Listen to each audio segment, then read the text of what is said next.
Now let's get back to my business.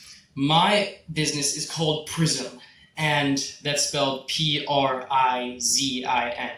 And this is the overarching company that will end up holding many micro SaaS and SaaS applications and any other people's applications.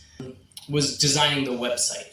Now this, I feel like, is a really important thing, but it's also super easy with the rise of these AI tools that you can use. So all I did is I went onto Replit, and I have a free subscription there. I'm not paying any money to them. And I had it make a website. I pasted in a prompt, I made the prompt, edited the prompt a little, and then boom, about 10 minutes later or so, I had a fully functioning, working website. Now that'll be up and running in about 2 or 3 days because I'm just finishing the final touches on it, and I want it to look really, really professional.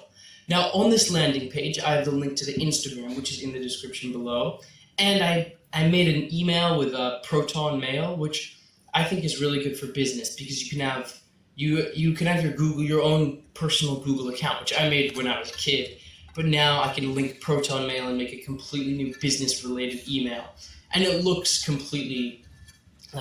like it's just a completely random email.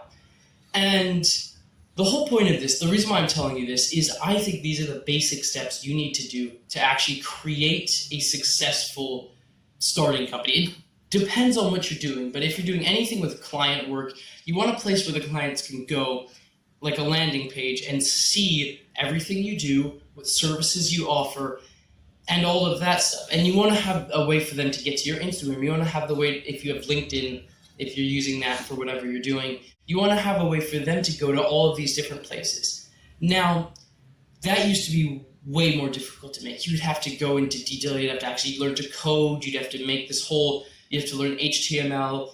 Now you don't. Now it's as simple as searching up Replit or MANUS or any of these free AI website building apps, and then just building a website on them. It's not that difficult.